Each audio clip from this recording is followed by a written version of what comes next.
What's going on, everybody? It's your buddy, it's your pal Spaz, Phoenix, the YWC Reality Check, and here it is! The long-awaited, you've been waiting with bated breath, I'm sure, for the past 2 months. This is the first Ask the Phoenix of 2015. This is the January Ask the Phoenix of 2015. You guys have sent me a bunch of questions. Zohan has killed me. Again.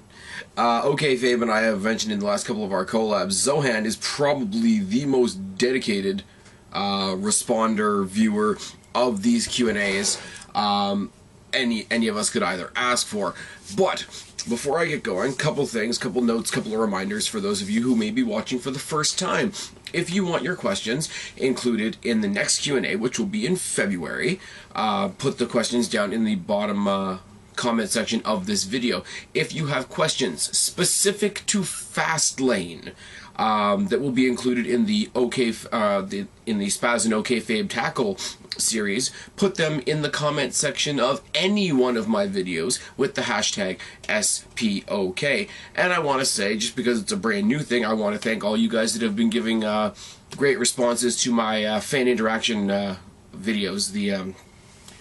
The one about the Royal Rumble, I will have the answers up for on Friday and on Thursday. I hope to be doing a special video with OK Fabe, just all the fallout from Rumble and some of my opinions on that, which are already making me very, very unpopular. Are they not? Okay, without further ado, and after I take a big drink, El Guapo! From the Wrestling Recap show that can be found at the Black Cat Feline channel. Great show. Go check them out. Anybody that used to watch Black Cat Feline when it was her and D, she's got new guys on there. The show is great. I cannot plug them enough. Them. Okay, Fabe. Go check them both out. Is there any NXT guys that you want to see being in the top card position next year? I say Neville and Sami Zayn may have what it takes, as well as Owens. Here's the thing. We look at NXT and it's like, okay, we can't wait for these guys to come up. For me to look at somebody who's in NXT right now and want them to be at the top of the card on Raw by next year, you run the risk of Sheamus, Ryback, Roman Reigns syndrome, don't you? There's guys in the mid-card right now that are tearing it up. These guys, obviously, people think belong in the main event, but it's one of those. If they get pushed to the main event right away, where do they go from there? If Wyatt was already champion, where would he go from there? If Ambrose was already champion, where would he go from there? Same thing with Rollins, which is why I love them dragging out the Money in the Money in the Bank briefcase cash in, and I'm glad he didn't do it at the Royal Rumble. Guys that I'm looking, so I'm going to modify this question slightly, if you don't mind. Guys that I want to see up on the card by next year, obviously Owens is interesting. Baron Corbin, because I think he's one of those guys that's kind of wasted on the smaller show. I think he's going to do better on the main roster than he is in NXT, because I think in the NXT he's got a big. I don't want to say a big character because he hasn't really developed much of it. He has a big presence, though, and I think his big presence is hindered by being in NXT, if I can be quite honest. Obviously, if he hadn't been injured, I would love to see Corey Graves on the main roster. Little secret on my WWE 2K15, CM Punk and Corey Graves are the current WWE Tag Team Champions. My phone is doing things. Oh, yes. Sorry. Lots of guys. Neville and Sami Zayn are not on the top of my list, though, because they're smaller guys.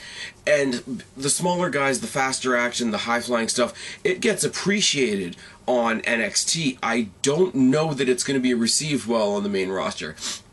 Similarly, I've heard that the Lucha Dragons are coming up to the main roster soon. I don't know how well they're going to be received, especially if they're going in there against... well, the Wyatts aren't together anymore, but if they're going up against a team like the Wyatts, even the Usos, who are big guys and high flyers in their own right, I don't know.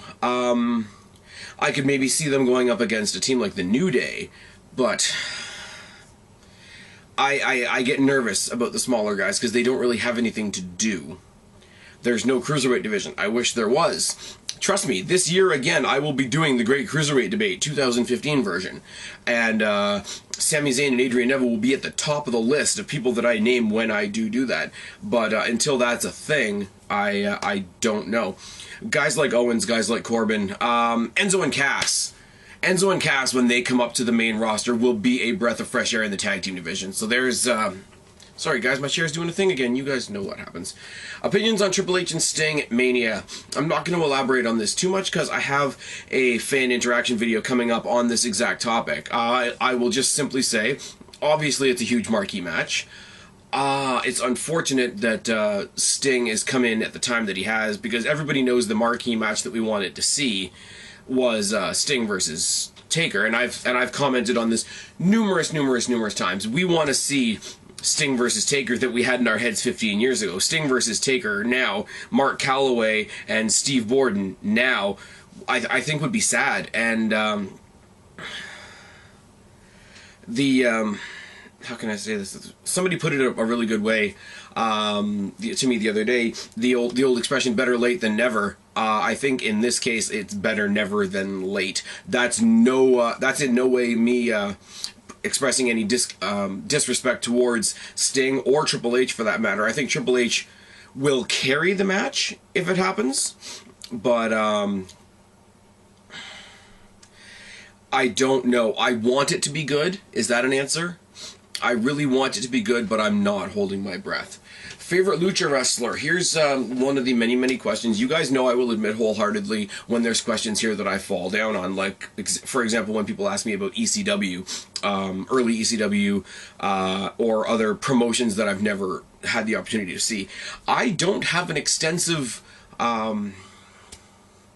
repertoire of lucha knowledge. My knowledge of luchadors consists of whatever I saw in WCW when it had a real cruiserweight division. Rey Mysterio, Sin Cara, the Mexicools. Right now we have the Lucha Dragons.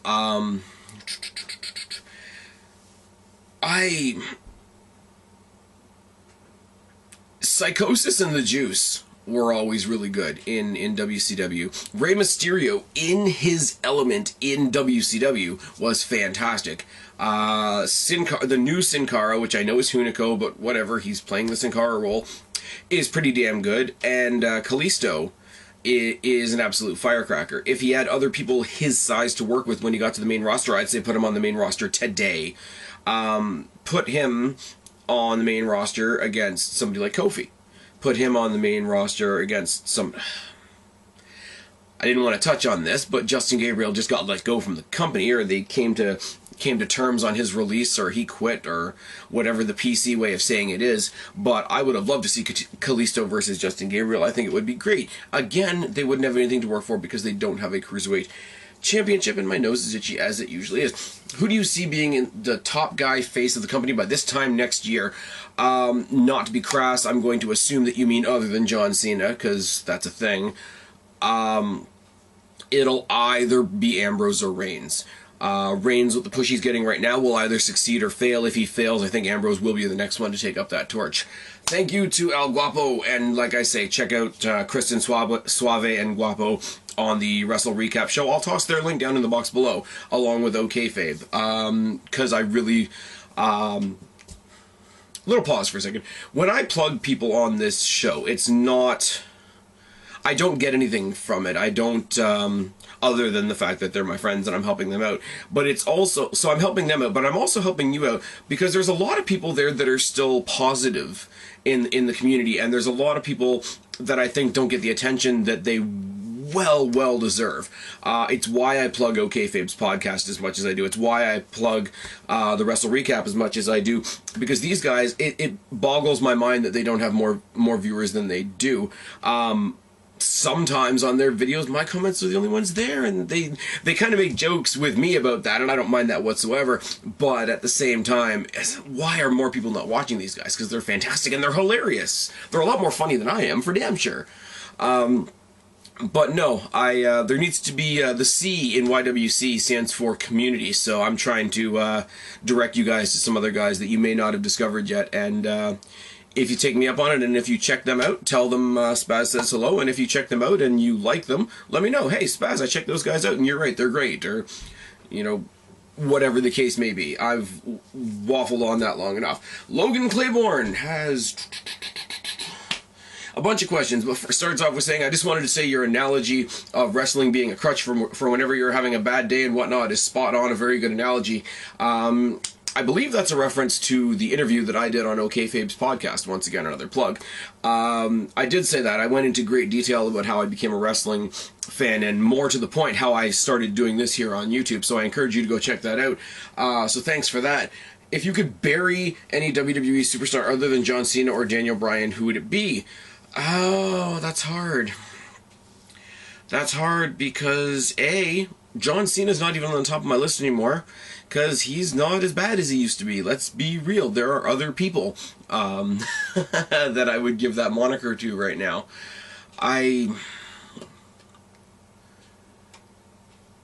Sheamus, but he's already gone, so he's burying himself.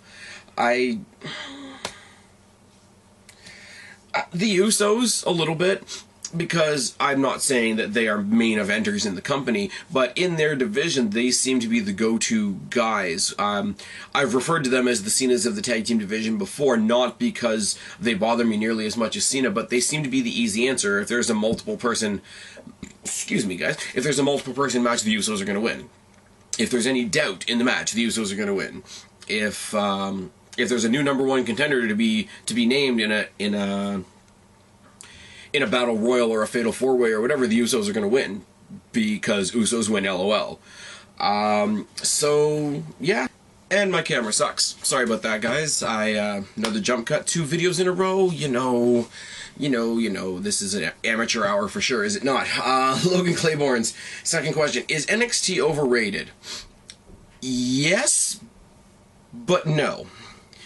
I think what's happening is you have 2 very distinct divisions of WWE. One of them is the main roster, one of them is NXT. One of them is a huge show, one of them is a small show. WWE is pretty good for a big show. NXT is fantastic for a small show. But all people seem to hear is that there's pretty good and there's fantastic, even though they're in completely different dynamics, completely different realms. Also, I think people forgive a lot more on NXT than they would in WWE. People claim all the time, oh, you know, the Bunny and Adam Rose and all that on WWE, forgetting that that exact gimmick came from NXT. They talk about Santino back when he was still wrestling. They talk about, you know, the various... what's the other example people always use? The Bellas and Jerry Springer. But yet you look on NXT, which is supposedly hilarious, when 2 doofuses in New York accidentally spill hair remover on a dog, and that's the reason for a tag team match, and that's the reason that their hairdresser is now in the Divas division. I think because NXT is the new cool thing to follow, I think it gets more of a... stupid... fucking chair. It gets more the benefit of the doubt. So people are looking more, not that NXT is not fantastic, people are looking more at the positives in NXT rather than the main roster show where they're looking for things to nitpick. Overrated? No, because anybody that says anything great about NXT is absolutely right. It's a fantastic show. But I don't think they're not graded equally. And people, I think, overshoot or exaggerate or choose their focus differently with NXT. If CM Punk were to return, I know it's not plausible, but still, how would you book his return? Very, very simply, after last year's WrestleMania, where Daniel Bryan's bullshit booking put him through the roof, I would have CM Punk show up the next night on Raw and say, hey, you like that title? You like that match you had with Triple H? You like that main event that you got after I talked to the boys in the back? Yeah, you owe all that to me. Extreme Rules, big street fight, CM Punk beats the ever-loving crap out of Daniel Bryan, and I mark the fuck out. That's how. And it would go to another 434, at least. I hear whoever the next champion is going to be booked beyond CM Punk's last title reign just as a big fuck you to him, and if that's the case, then Vince is kind of a dick. Bray Wyatt versus Seth Rollins is a potential feud. Who would you turn face? Bray Wyatt other than how he's booked and how the commentators talked about him, is already face. The fans love him. The fans follow him. A rivalry with John Cena will do that to you. It wouldn't be that hard to turn Bray Wyatt face. And I don't think at this point people want Seth Rollins to be a face because he's so good at being a heel. I think that match would be fantastic. Why they haven't at least touched on that so far actually boggles my mind now that you mention it. Could you see the Shield reuniting next year? If so, how would you book it? No. I think because the fans are so divided now, I don't think it would work. I think the amount of things that Dean Ambrose and Seth Rollins have done to each other within 1 year to be forgiven would go along the lines of WWE's forgetful booking, where, you know, they book random tag matches on Raw with guys that hated each other 6 months ago. This would be worse. And it would have the dark cloud of Roman Reigns hanging over it, because the cool new thing to do is to hate Roman Reigns. I can't really tell you how I would book it, because I wouldn't. But thank you for those, Logan. As I say, super professional, as the screen is here, you guys are there. I'm not always looking at you guys, I'm really sorry, but people write me thousands of questions. Cheney815 starts off with, despite the 2-month wait, I'll be nice and keep it to 10 questions. Thank you, Cheney. You're a buddy. Zohan, why can't you be nice like Cheney? Do you think the invasion angle should have been kept strictly between WWE and WCW? Yes. Quite simply, yes, because it wasn't the rivalry anymore, because people know, if they know their ECW history, that WWE and ECW worked together at some points, whereas WCW was going for the jugular. Ted Turner, Vince McMahon, anybody that's watched the whole Monday Night War series sees the war between Ted Turner and Vince McMahon. Now, I understand why they did it, or at least I've been told why they've done it, is they did it to beef up the WCW side, because they didn't have any main eventers on their side. Their biggest main eventers were DDP and Booker T. Now, that's no offense to those talents, but they're not the Hogans, they're not the Goldbergs, they're not the Nashes and the Halls and the Stings and the Flairs and all that sort of thing. Flair didn't come back into the company until after the invasion angle was over. So without any of those guys, you had the... And again, I'm going to repeat this as much as I can. With all due respect, you had the WCW B team, and not even that many of them, versus the entire WWE roster. The only Nitro main event that you saw on Raw was Booker T versus Buff Bagwell. Doesn't bode very well for that team, does it? So no. It should have been kept to... Words. It should have been kept to just WCW, but they should have waited until they could have gotten big names. It was to the point where they had to take Kurt Angle and Steve Austin and put them on the heel team, and there were guys from ECW and WCW that were now on the WWE roster that were saying, fuck you guys, WWE succeeded and you didn't, more or less. So it was a mess. Speaking of the invasion, considering the fact that Booker T was the WCW champion and the US champion, how do you think the angle would have played out if he had not taken McMahon's buyout deal? So I'm guessing that you're asking me what would they have done with the angle if they didn't have the US and World Heavyweight Champion involved. Well, the U.S. title is kind of a moot point because they brought in Booker T as the world champion and that was it. They created their own U.S. title later on. Now, if they had done that with the world title, it would have been a whole different story, because one of the key points of the invasion angle was stealing each other's belts. WWE kind of did their own version of capture the flag with WWE guys holding WCW belts, WCW guys holding WWE belts. I kind of find it funny that they didn't reintroduce the ECW title until they made the ECW brand well after. I believe it was in 2006. So if they had thrown the ECW title, ECW tag titles, ECW TV title into the mix as well, that's the one thing they didn't do either. When they brought in all the ECW titles, they brought in the Cruiserweight, they brought in the US eventually, they brought in the tag, they brought in the world title. They never brought in the TV title, which I always found interesting, because WWE unless it happened way before my time and before my knowledge, I don't think WWE's ever had a TV title. ECW did, WCW did, and they never became a factor. The WWE's ECW brand never even got big enough to hold tag team titles, let alone anything beyond that. There was never an ECW Divas title, for example. There wouldn't have been, because the Divas title is a piece of shit. But I don't think they could have done the invasion angle without a WCW World Champion. I think they would have bought it, or they would have bought a replica of it, and they would have put it on somebody else. They would have put it on DDP. They would have had one more Nitro episode of Raw and had two random WCW guys fight over their title, and then be like, okay, here's our new hood ornament guy. Luckily Booker T did, and it made slightly more sense than that, but it... As I say, the U.S. title was a moot point, because they never brought it in, I don't think. Or did they? I'm thinking now, guys. They did, because they did U.S. versus Intercontinental at one point or another to unify those titles, so I'm talking shit. I don't remember how they did it, though. So, yeah. The swapping of belts during the invasion angle was ridiculous. Anyways, that's why I don't remember. When the ECW brand discontinued in 2010, do you think the NXT should have been what it is right now from the beginning instead of the stupid reality contest, whatever the fuck that was? That was the problem. Because NXT in its original incarnation looked like it was going to be, like it was designed to replace Tough Enough, where it was this reality show, you know, voting people off the island and all that sort of thing. And not that it was my cup of tea, but I could see, like, if that's the direction they want to go with it, then that's fine. But they have a grand total of 2 seasons, and then they had a Diva season that Michael Cole himself absolutely shit on, and then they had the Redemption show that never really ended, and then they just had people hanging out on the yellow brand for reasons.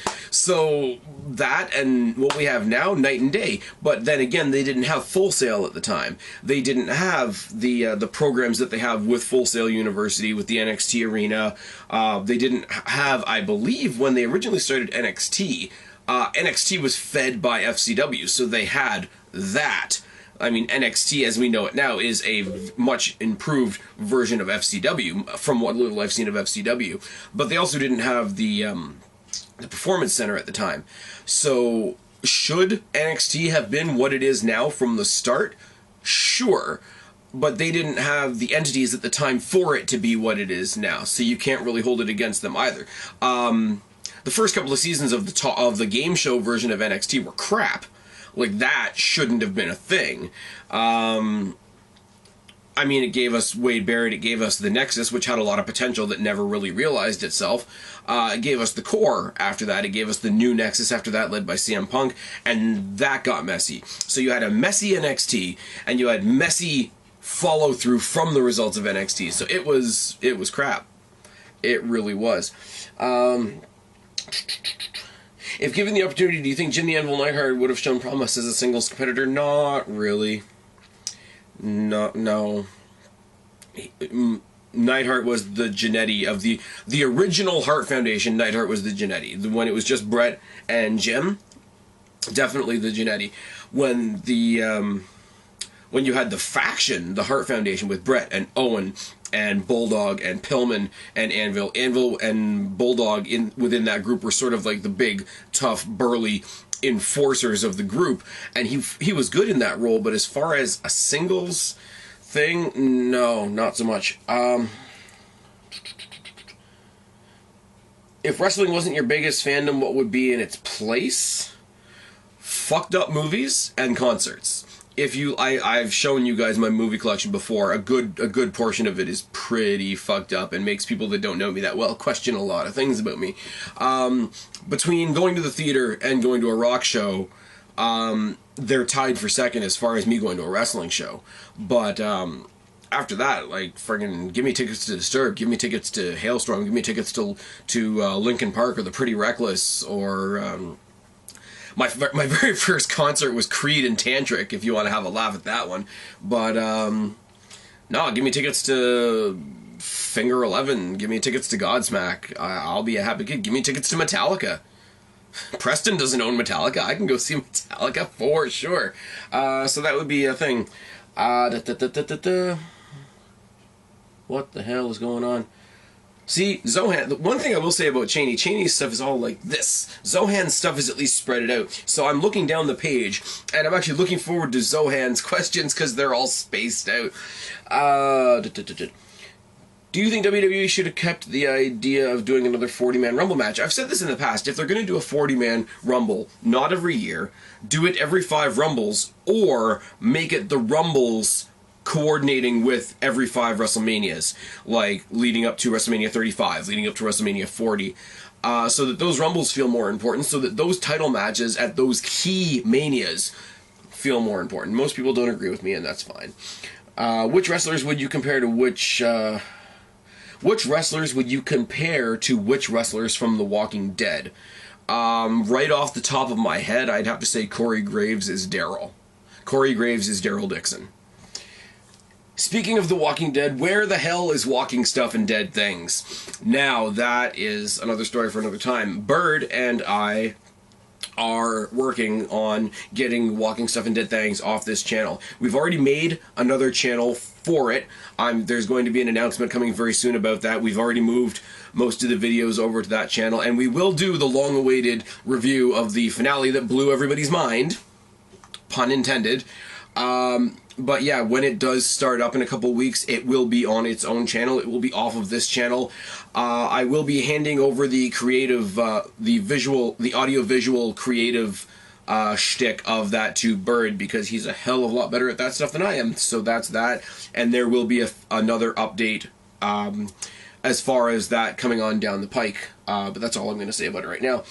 Since he was putting over everybody and their grandmother during his last several runs, do you think Chris Jericho should have another title reign in his next run? I don't care which belt. I don't even care which belt it is at this point. I would love Jericho to come in and be a tag team champion with somebody. Somebody new, somebody that hasn't really seen much gold yet. Obviously somebody from NXT. If they debuted somebody from NXT with Jericho kind of as their mentor, kind of like he was to Wade Barrett on the original NXT, which kind of sucks, I could see it. You know what?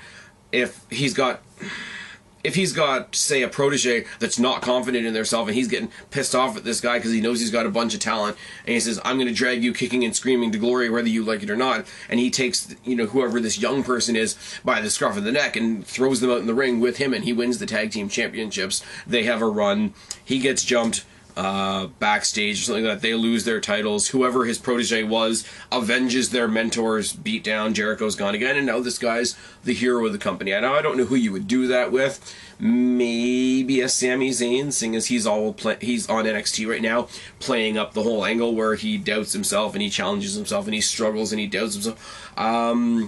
So the idea of coming to the main roster, being mentored by Chris Jericho, and possibly letting him down, I think would destroy somebody like Sami Zayn in the best way possible and get the crowd behind him. So yeah, I would love a Jericho tag team title run to bring up somebody new from NXT. And now, let's close out this bundle of questions with another exciting round of cue theme music, Job Team Barry, Cesaro, Bray Wyatt, and Damian Mizdow. Who would I bury? I'd bury Mizdow. And I'd only bury Mizdow so that he could come back as Damian Sandow. I would definitely job to Cesaro because he's a fucking beast and it wouldn't take anything off of my credibility. I would still be booked strong, and I would gladly team up with Bray Wyatt. Maybe Bray Wyatt and I can take on Jericho and whatever other schmuck he brings up from NXT and take their tag team titles and beat down Jericho, and all my fellow Canadians will hate me forever. Oh yes. As usual, thank you for reading and answering my questions. Thank you, Cheney. Now we get into the marathon portion of the Q&A. What is your description of the perfect wrestling crowd? Simply, there isn't one. You would have to have a crowd that laughed at comedy. You would have to have a crowd that was willing to overlook lack of psychology to enjoy high flyers. You would have to have a crowd that would be willing to watch a brawl or a hardcore match and overlook the fact that it's not a technical classic. You would have to have a crowd that could watch a technical match and not call it boring. You would have to have a crowd that booed everybody they were supposed to boo and cheered everybody they were supposed to cheer and threw in randomness at the right times and everything.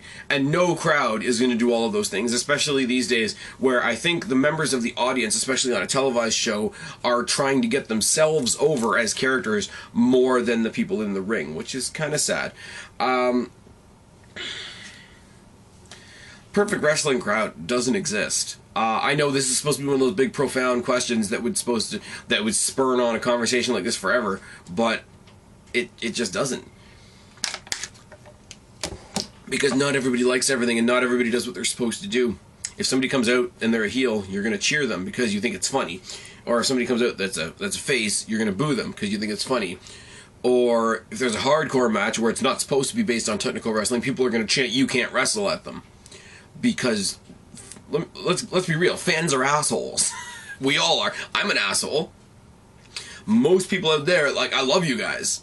I love you guys because you're thinking crazy like I am, go along with all this shit that we love so much, but we're assholes. It is true. It is absolutely true. Like, the CM Punk chants are a perfect example of that. The people that chant "we want refunds" just because they don't get the result that they want. The people that chant for announcers because it's funny. And I'm not judging anybody because I do it too and I think it's hilarious, but we are assholes. Like, the perfect wrestling crowd doesn't exist. And if you had an entire wrestling crowd made up of wrestlers, it would be a shit show. So even wrestlers wouldn't be a perfect wrestling crowd. If you could change the outcome of one match, which one would it be? I would have had Jeff Hardy go over at WrestleMania 25 against his brother, because his comeuppance came later at Extreme Rules in the I Quit match where Matt Hardy was duct taped to a table and quit because he was made to look like a pussy. And that didn't help either one of them. Jeff lost on the big stage when he was clearly the bigger star, and he got his win in a very, very lame fashion. When do you see CM Punk in the WWE again? 2 years, 5 years, 10 years, never. It's got to be a perfect storm. There's got to be different people, I think. I don't want to speak for Punk, obviously. Different people would have to be in charge. He would have to be approached by somebody in the company that had the power to bring him back, but had no connection to the people that were the reasons that he left. There would have to be concrete, in writing conditions put into place for his health, safety, and well-being. And at this point, and I don't begrudge Punk this at all because he knows what he's worth and he's a fantastic. Him being there is a fantastic addition to any show. The money would have to be there. And I know a lot of people in the wrestling business are accused of being money hungry. I can't really blame Punk in this scenario. Because not only is he as good as he is, and he knows he's as good as he is, and good for him, but it's like, I'm as good as I am, and I'm going to help your show as much as I am by being there, and you guys fucked me over. So it would almost be a case of, give me a big pay for what I'm going to do for your company, and give me another big pay for doing it after you fucked with me and almost killed me. Will we ever see CM Punk in the Hall of Fame? Yes. Yeah, we will. CM Punk will be a big name. CM Punk will headline the Hall of Fame one year. It'll happen. Edge headlined the Hall of Fame when he went in. When the Hardy Boys go in, and they will, Jeff Hardy will headline the Hall of Fame. I have no doubt. And CM Punk, when Vince and Triple H and them get their heads out of their asses, will headline a Hall of Fame. Will it be anytime soon? No idea. I'm already losing my voice. This kind of sucks. Will it be anytime soon? 10 years, 15 years down the road? Will it be a case of too little, too late? Will it be a case of he doesn't want to be inducted? Will it be a case of by that point we will have all forgotten about him? I hope not, because that's shitty. But, yeah, it won't be anytime soon. But, yeah, if WWE has their way, CM Punk will help them sell tickets to the Hall of Fame. What is your favorite TLC pay-per-view? My favorite TLC pay-per-view, and you guys know I suck at years, but it's the pay-per-view where Daniel Bryan came out world champion, Punk came out still WWE champion after the ladder match. Was it a ladder match or a TLC match with Miz and Del Rio, and Zack Ryder beat Ziggler for the U.S. title when all three of them had their big triumphant three-man march on the next night's Monday Night Raw. Whatever year that was, I think that was leading into WrestleMania 28. I could be wrong, but whatever year that was, that's it. Where does John Cena rank in the greatest of all time? Oh.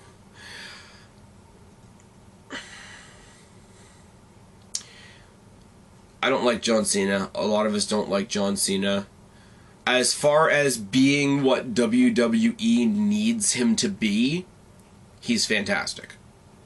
He is the squeaky clean guy. He is the guy that uses the Superman booking to its ultimate extent. He is the guy that does the PR. He is the guy that goes out there every day, makes the company look great. He is the guy that is on the Divas show giving Nikki some relevance. He is the guy who's breaking friggin' worldwide records with Make-A-Wish. He is the guy that's willing to get in and actually have a scheduled match with Kevin Federline.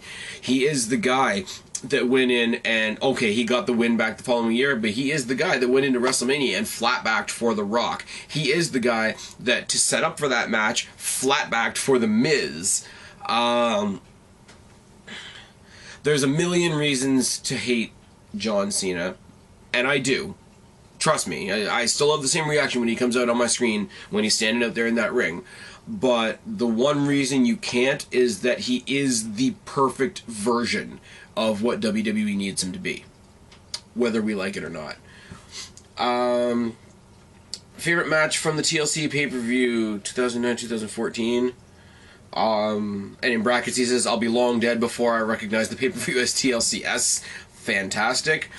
The TLC, off the top of my head, the TLC match that Wyatt and Ambrose had this year was fantastic. As I said, that triple threat with Punk, Del Rio, and The Miz a couple years ago was great. The year that Ziggler and Cena had a ladder match for Ziggler's briefcase was pretty damn good too. Best chant I've ever heard.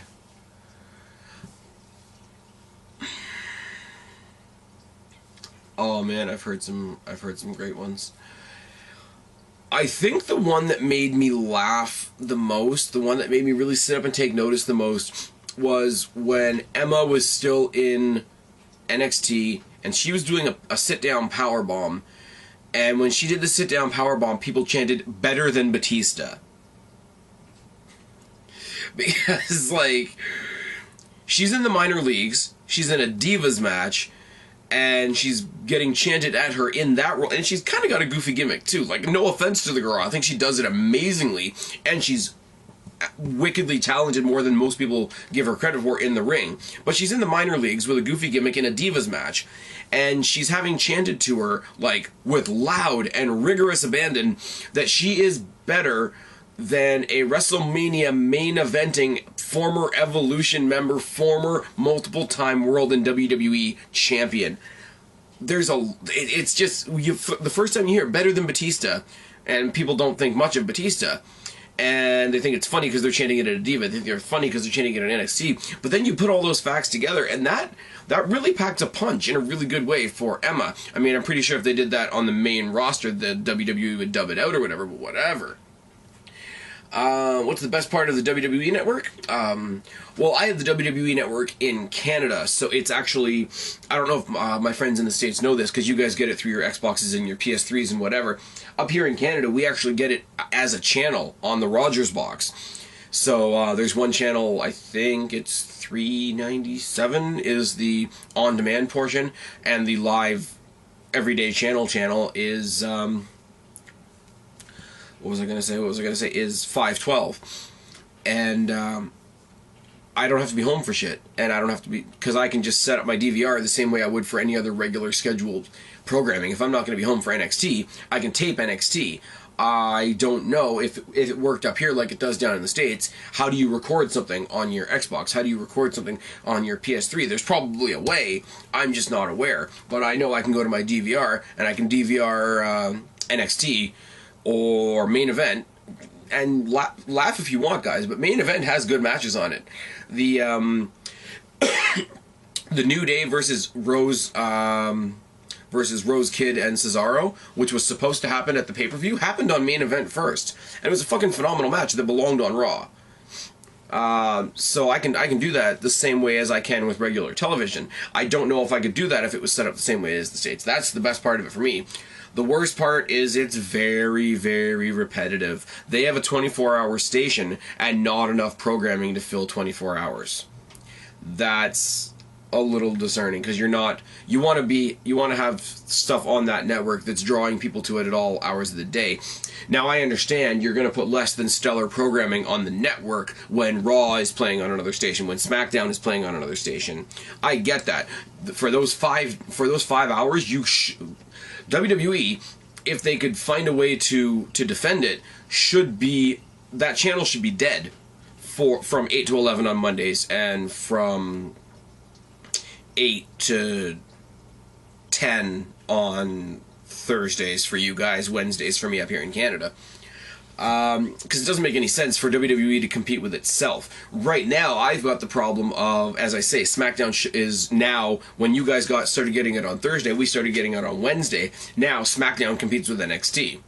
And everybody's saying, well, NXT is clearly the winner, but I'm reviewing SmackDown because I've chosen to review SmackDown. So it's a little bit of a conundrum for me, but I TiVo both of them and watch it in a 3-hour block anyways. So it's all good. Thoughts on Bill Goldberg? Bill Goldberg was good as long as the streak was a thing. Bill Goldberg was good, and I want to draw... People are going to shoot me, people are going to hang me in the streets for this. I'm going to draw a parallel between Goldberg and The Undertaker. Both of them, Undertaker at the latter part of his career, Goldberg near the beginning of his, were good as long as the streak was a thing. Both of those streaks ended in ways that people wanted to puke over. The taser, the 100 and whatever 3 and 0 streak of Lesnar, of Goldberg. It's tired in here because it's ridiculous o'clock. You guys know the drill. Goldberg losing his 180 whatever winning streak because of a taser, because of Hall running in with a cattle prod, was one of the stupidest things WCW has done. Yes, I'm going to say stupider than the Shockmaster. Yes, I'm going to say stupider than the Finger Poke of Doom. Yes, I'm going to say stupider than David Arquette being world champion. It was one of the stupidest things they've ever done. Now, not nearly in the same way, but Lesnar, a part-timer, beating the Undertaker's streak that we hold so close to the chest, that A, never should have ended, and B, definitely should have never ended by a guy that wasn't new and was a part-timer. Undertaker this year, I'm really interested to see how he's going to be received. I mean, people love The Undertaker. That's not going to change. He's one of the most respected guys in wrestling. And I say that so much that it's almost cliche. But now that the streak is no longer a thing, like, Undertaker was the streak. It was his reason for coming back every year. If he's back now, the reaction is going to change. I don't think Undertaker or the WWE in this particular instance can recover from that. And that's just my saying. But Goldberg, as soon as they killed his streak, and when they killed it that way, no coming back from that. There really, really isn't. Best Cactus Jack match has got to be Cactus Jack match. I think it was Cactus Jack, and if it wasn't, you can correct me. But the hardcore match that he had with Randy Orton at Backlash, I want to say 2002, 3, 4, something like that. When he did the promo ahead of time with he's holding Barbie, so I think it must have been Cactus Jack. When he cuts a promo, and it's a creepy ass promo, and he's just sitting there sort of holding the friggin' barbed wire bat like it's this friggin' child in the rocking chair, and he gives probably one of my favorite promos ever. Made Orton look like $1 million. Sold this kid, legend killer to legend and all those other cliches. Fantastic. Best Mankind match, no question about it. Hell in the Cell with The Undertaker. Best Dude Love match, this one's interesting. because there was a match between Dude Love and Steve Austin, and I don't say this because it was a great match. I say it because the ending made me laugh my ass off. Vince McMahon was the special referee, and he had said in a million promos that Austin can't win this match because the match is going to end by my hand only. And McMahon ate a stunner, and Dude Love ate a stunner. Austin goes to pin Dude Love and uses McMahon's dead hand to count the 3. It was so dumb because Dude Love, you know, peace, love, and harmony, hippie Dude Love was the corporate guy, which was such a contradiction. It was almost like a bird if it wasn't so funny. And the fact that Austin beat the system and the fact that he had a great match with Mick Foley, even in the Dude Love attire, made it. It was entertainment gold. Not the best match you're ever going to see by a long shot. Not the best Mick Foley match. Not the best Austin match. Not even the best match that McMahon was involved in. But pretty damn good booking and pretty damn good moment in wrestling. Makes you laugh. Anyways, with the WWE now being PG, can anybody ever get over the way Mick Foley did? It's harder, but you've got somebody like Dean Ambrose. Mick Foley actually had to go out there and do the crazy stuff. Somebody like Dean Ambrose has the harder task of convincing you that they are that crazy without doing it. Somebody like Dean Ambrose is crazy enough that he can go out there and beat up a mannequin, and you really believe that he believes he's going to do what he's doing to somebody, talking about cutting somebody's arm off and whatever. Whereas Mick Foley had the advantage of, you know, if you know, it's an advantage as long as you're willing to sacrifice your body, obviously. But he had the advantage of, I can just go out and do it. Dean Ambrose is getting over in a similar way because he's psychotic enough that we believe in our heads that we can do it. We're creating in our minds what the PG rating won't let him show us on our TV screens, and that is the closest thing I can say in a PG era to somebody getting over like a Mick Foley. Best feud of 2014. Shield versus Wyatt's. And I will say, up to the stupid way they booked WrestleMania, Daniel Bryan versus The Authority. I will admit that. Best variation of the DDT, in my personal opinion, is the Randy Orton rope hung DDT, especially when he modifies it even further and it's out of the corner or off of the guardrail outside the ring. Most underrated Shawn Michaels feud. I don't think Shawn Michaels versus Chris Jericho gets nearly the credit it deserves, even though it had the blow off at WrestleMania. I really don't. Jericho smacked Shawn Michaels' wife in the face, put Michaels' head through the Geritron. He had the problems with his eye. Even after the match at WrestleMania, I believe it was 19. Somebody will correct me if I'm wrong. You know, after Jericho puts on this big long promo about how he wanted to be Shawn Michaels and now he doesn't want to be the second Shawn Michaels, he wants to be the first Chris Jericho. And after the match, you think they've gained so much respect for each other and there's the big hug and whatever, and you think it's water under the bridge and there's been respect earned, and then knee in the nuts because Jericho's fucking awesome. And Michaels, to his credit, just friggin' crumbles. Absolutely crumbles. And I think it's one of those moments where I don't want to get sappy, but it's like, here's this kid that idolized me, and then he disrespected me, and then we had this great match where I think I've earned his respect back again, and I think he's heartbroken at the end of the match, is how it feels. I don't know whether that's what they were going for, but that's what it makes me think of. What is something that the WWE got right in 2014? They didn't overdo when they fought the first time. They didn't overdo Shield versus Wyatts. They didn't overbook it. They didn't put too much into it. They just the Wyatts were in the ring, and the Shield sort of stood on the apron, and there was just the stare down. Nobody said anything. Nobody interrupted. All you heard was that the crowd was, I don't remember where they were. There's people out there that can tell me where this Raw took place. I can't do that. I'm sorry. But the crowd was thunderous. The "This is awesome" chant for 6 guys staring at each other. And then they just booked it for the next pay-per-view, and they just let it happen. If WWE would do that more often, we would have a lot better stuff. Whose career was shortened most by tables, ladders, and chairs? You'd have to say Edge. Because Christian just retired recently. But the Dudleys. I mean, we just saw Bubba Ray return at the Rumble. The Hardys are both still full-fledged members of the TNA roster. I don't know what Devon's doing, but I doubt he's retired. Christian only retired quietly recently, so that's a thing. Edge is fucked. Edge was super fucked, and the idea that he was waiting when he fought Alberto Del Rio at WrestleMania that year, and then the very next day his results came back, and it's like, yeah, if you do this, if you don't stop, you're going to be paralyzed.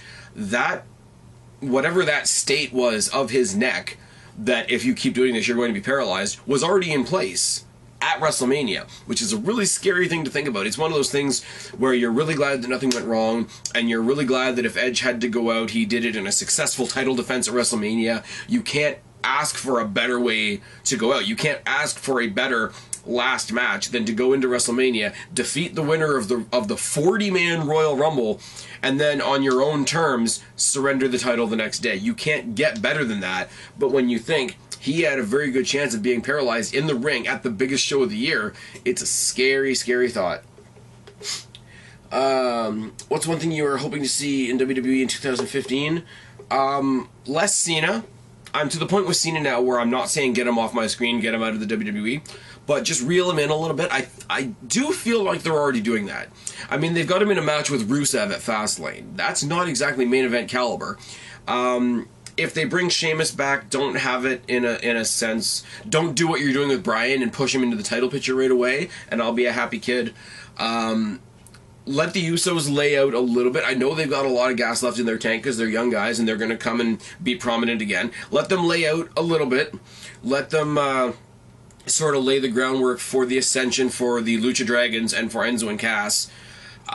We could have quite a cool tag team division very, very soon.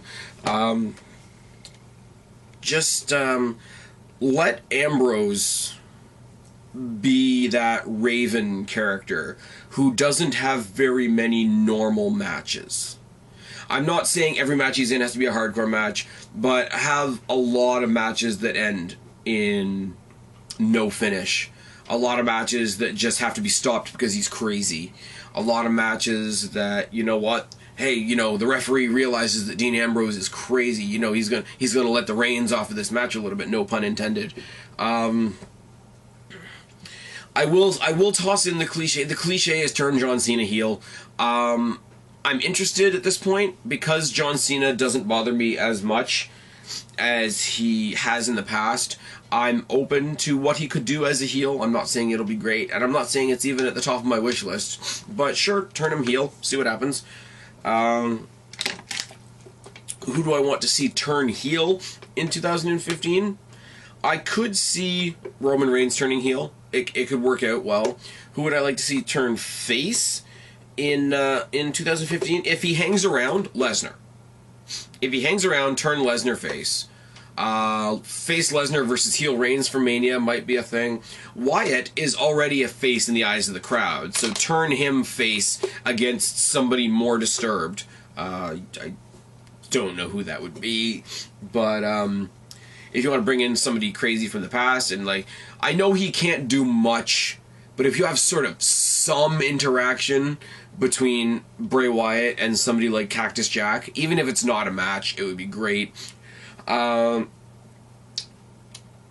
Which pay-per-view was better, Fatal 4-Way 2010 or TakeOver 2 Fatal 4-Way? I don't remember a single thing from Fatal 4-Way 2010, so there's your answer for that one.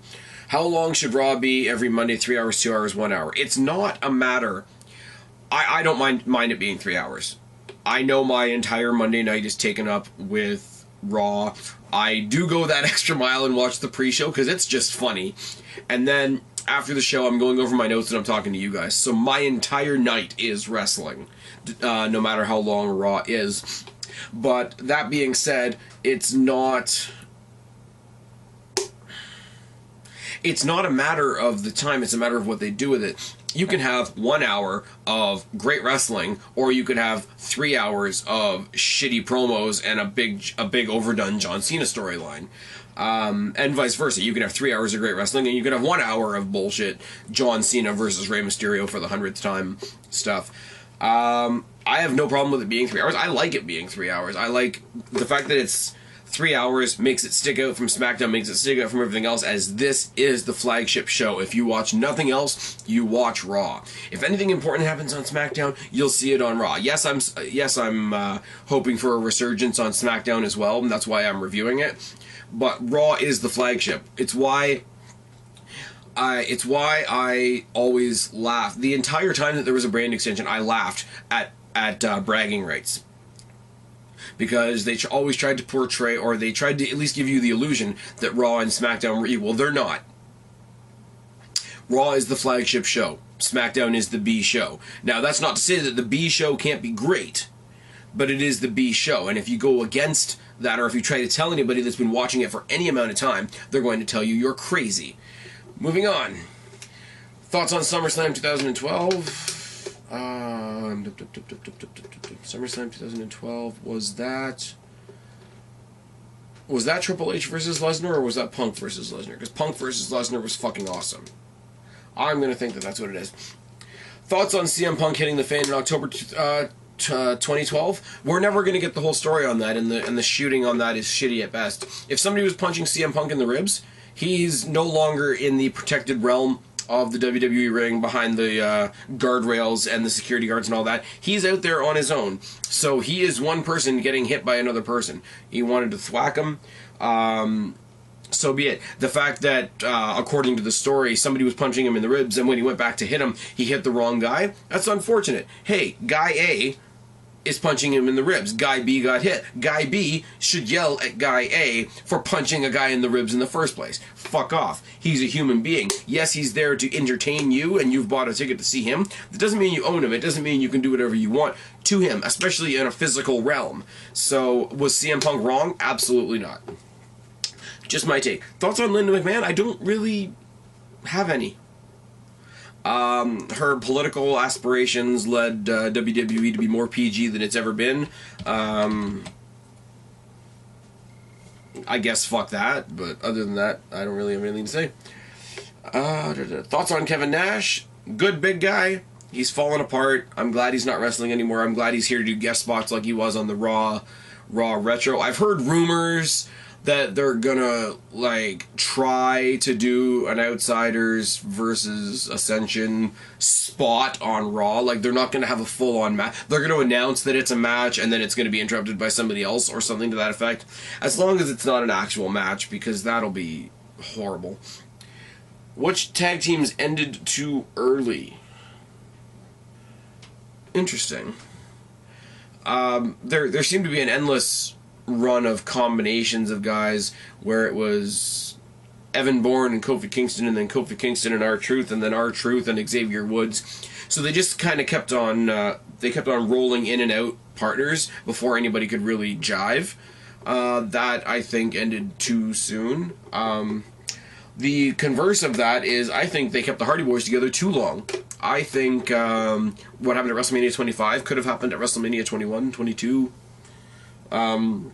Now, I'm not remembering everything that was going on in those years, but I think when they hit their stride with their rivalry against each other at WrestleMania 25, it was one of those situations where if they had waited any longer, it would have lost steam. It would have... the biggest Hardy mark in the YWC, would have lost a bit of interest in it, because it's like, well, they should have struck with the iron's hot, and they just didn't. Which of the current roster members needs a manager? Roman Reigns. It's just a thing. When Lesnar goes back to UFC, I really hope Roman Reigns, in part of being heel, becomes a Paul Heyman guy. That will be fantastic. The way anybody that saw the snowed-in Raw thing last night, that saw the conversation that Paul Heyman had with Roman Reigns, running down his family history and whatever. Now, think back to when Heyman was managing Curtis Axel.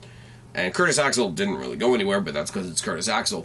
But he always laid down, you know, here's the descendant of Larry the Axe Hennig. Here's the descendant of Mr. Perfect, Kurt Hennig. Now, can you imagine the speeches that would come out of Paul Heyman's mouth as he's announcing another member of the... I can never pronounce this properly, but the Anoa'i family? You got the Usos, you got The Rock, you got Alpha and Sika, you got Yokozuna, Umaga, Rikishi, And the list goes on and on and on, as Heyman proved on Raw. Now he was doing that sarcastically to Roman's face. Can you imagine him doing the same thing in a positive light, side by side with Roman, as he goes down to the ring to destroy somebody? I think that is perfect, because the relationship that Paul Heyman has with Brock Lesnar, as a part-time presence in the WWE, they could have... I'm not saying that Roman Reigns is Brock Lesnar. Let me be clear on that. But they could have that element in a full-time basis with a full-time superstar in Roman Reigns, and I think they should. Thoughts on pairing Triple H and Steve Austin? It literally was the two-man power trip. It was the insurmountable... It was the insurmountable tag team. They were the guys that held all the gold. If you remember the matches that Samoa Joe and Kurt Angle had in TNA for all the gold, and it was the Legends title and the World title and the X title and the Tag title all in one match. Here you have Triple H, who's badass, and Austin, who was the hottest thing in wrestling for his entire career pretty much, and they hold all the gold. And they pretty much sit there with well-deserved big smirks on their face saying, fuck you all. Come and try to take it. I love that. We are indestructible, and we know it. It's good. I liked it a lot. Thoughts on the Masterpiece, Chris Masters? They never really found a way a way for him to connect. And I'm not necessarily saying that that is somebody... They never found a way to make us like him, because that's not always the case. You're not always going to like people. But they never... Something didn't click. In the world of some guys go out there and feel like characters, and some guys go out there and just act like they're real people, he was caught somewhere in the mix, because he wasn't out there enough to be a character, and he wasn't out there so little so that he felt like a real person. Here's this guy who has a submission that people will sell because they're told to, and he's big, and if he was a bodybuilder, he'd probably win. Yay. When they tagged him up with Carlito, that didn't help either, because there was no reason those two should have ever logically been a tag team. Thoughts on Ken Kennedy? Big, athletic guy, nice swanton bomb, second or third to like a Jeff Hardy or a Sean O'Hare. The fact that he won Money in the Bank and then he had to hand it over because he left the company is kind of shitty. He went and he made a name for himself in TNA and had great feuds and matches there. Again, it's one of those guys that was entertaining. He was the Dane Cook of wrestling, because he'd go out there and say like ridiculous, obscene shit and cut off everybody. Whether he was being a heel or whether he was being a face, he was an asshole to everybody. So you gotta love it. I don't want to say Austin, but there's guys like that, like James Storm, like Bobby Roode, like CM Punk. I'm not saying that Ken Kennedy was on their level, but he was on that level where whether he was a heel or whether he was a face, he's walking around being like, of course you don't like me, I'm an asshole. I can relate to that. Trust me. As hard as it is to believe, there's people on the YWC that don't like me. Strange but true. Thoughts on the TNA Hall of Fame? It's a joke. Thoughts on the WWE Hall of Fame? It should be an actual structure. It should be an actual... There's a lot of people in there that people don't agree with. There's a lot of people that should be in there that aren't, that people don't agree with. There's a lot of people that are in there that do belong there. It's one of those things. It's one of those political things. They put people into the Hall of Fame. The big conspiracy theory is WWE will only put people into the Hall of Fame that will make them money. Now, A, I don't know how 100% true that is, and B, if that is the case, yeah, WWE is a business. Businesses need to make money. Thoughts on Shelton Benjamin in a WWE return? I'd love to come in and watch him out wrestle Daniel Bryan. And that's not just me hating Daniel Bryan. Shelton Benjamin never got the rub he should have gotten in WWE. He went 3 straight victories over Triple H, and it never went anywhere. And that's really sad. Thoughts on Jack Swagger and the drug-related arrest in 2013 leading up to WrestleMania 29? If you do drugs, you're stupid. If you do drugs and you get caught, you don't get sympathy from me. Now, because I'm a fan of Orton, because I'm a fan of Jeff Hardy, am I going to sit here and say that you get one drug charge and it should end your career? No. But you should definitely suffer for it. You definitely shouldn't be handed everything on a silver platter if you just got caught in a drug charge. It makes you look bad, makes your character look bad, makes the company look bad. And it makes the company look even worse if they don't penalize you. That's a thing. I mean, friggin' Jeff Hardy, after the Victory Road, what was it, 2009, where he came out wrecked out of his face and had a 2-second match with Sting. I said this in a collab a couple of years ago now that I did with Vocal Aggression. You can say whatever you want about Jeff Hardy. Nobody was more pissed off at Jeff Hardy than me that night. I was fucked. I'm not going to sit here and defend that shit. That shit was fucked up. He's come back. He's made an amazing resurgence in TNA, and all the power to him. But on that night, he was a fucking dick. On many levels, he let himself down. Could have hurt Sting, let the company down, let the fans down. All those things that go along with it. There's nobody... And he's got nobody to blame but himself. I guess you could blame Bischoff, because Bischoff let him go out there and get humiliated rather than just keeping him off the show for the betterment of everybody, so that was kind of a dick move. But it's kind of like, you've made your own bed, now go lie in it for a couple of minutes. Thoughts on Daniel Bryan's World Heavyweight title run 2011-2012? It seemed like a fluke, and it seemed like Daniel Bryan running away from Big Show and Mark Henry a lot, and then getting his head kicked off at WrestleMania. Kind of a joke. Now, I don't want to say that the world title was a joke, but that title reign was pretty much a joke. When I was on good terms with the Lex Man, we dubbed Daniel Bryan the escape artist, because that's all he was doing, was he was running away with his title. Thoughts on Adrian Neville? Most Great. Of his offense. The sketchy booking of Adrian Neville versus Sami Zayn leading into their title match was kind of weird, because they were playing it off as, hey, these guys are both good guys, but they're pushing each other to the limit, so Adrian Neville's kind of being a dick, where it's like, no, Adrian Neville was purely like pulling off heel shit in his rivalry with Zayn, but NXT didn't quite want to call him a bad guy. Because as I said the same thing about the Ascension. People don't like the Ascension now because they're coming out on Raw and being assholes. Because they can be heels on Raw. On NXT, everybody's awesome. So there's no real gauge of anything. Whereas you go to Raw and you're an asshole, they're going to call you an asshole because you're a heel, you're supposed to be an asshole. Whereas NXT, everybody's great! Everybody's cool, everybody's fantastic. Which is fine, it's a developmental territory, they need to do that. But when they were sitting there saying that Adrian Neville and Sami Zayn are these deeply respectful guys to each other and they're both still good guys and rah, whereas he's coming out cutting promos on Sami Zayn about how he can't cut it and cheating to win at Fatal 4-Way, it doesn't jive. It doesn't jive at all. It's John Cena booking, is it not? Thoughts on William Regal? Great technician in his time, perfect fit to run NXT. Do you believe that there is any steroid or performance... Do I believe that there are steroids or performance-enhancing drugs used in wrestling today? Probably. Now, I say probably because there's no way I'm going to sit here and say that they aren't, but I don't have anything in front of me that proves that they are either, so...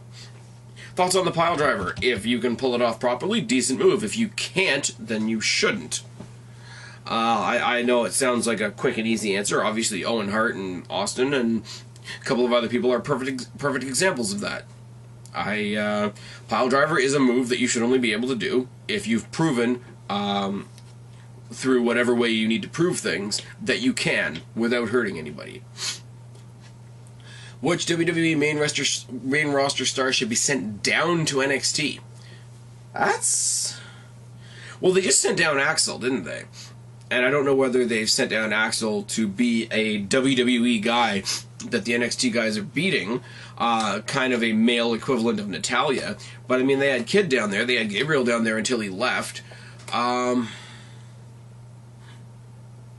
say Kofi. Kofi could go down there and make it...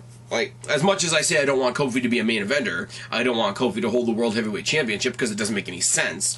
Kofi's good at making other people look like $1 million, and he's flashy in his own right. Let him go down there. Let Kofi take on guys. Let Kofi get steamrolled by Kevin Owens or a Bull Dempsey or a Baron Corbin, and do what he does. I'm gonna sneeze. It's going to happen. What's the best WWE video game? I don't know. The ones that I have are all variations of each other, so they're not that different.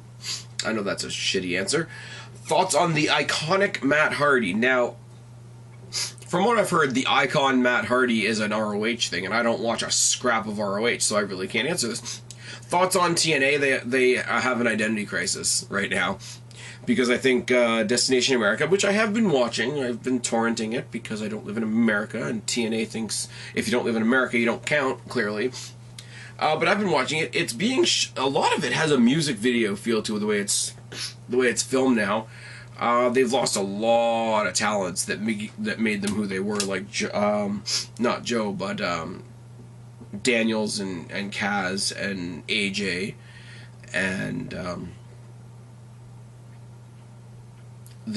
one of the teams that made them who they were was Beer Money, and Storm is off doing his own faction. They're killing it with factions. They just are. They've got Storm and his heel faction with Abyss and Manic and who's the other guy? Abyss and Manic and the Great Sonata and the big jacked up Indian dude that you just Koya, whatever. And then you've got the other group, the Beatdown Clan, which is just asking for a public relations nightmare, which is MVP and Kenny King and Joe and Loki. Joe and Loki are heels for reasons. Eric Young is a heel with them for reasons. Angle's wrestling again for reasons. EC3 is beating up announcers. Rockstar Spud is still there. Rockstar Spud has about as much place in a wrestling ring as Hornswoggle. So at WrestleMania next year, I think we're going to get Rockstar Spud versus the Bunny. That's going to happen.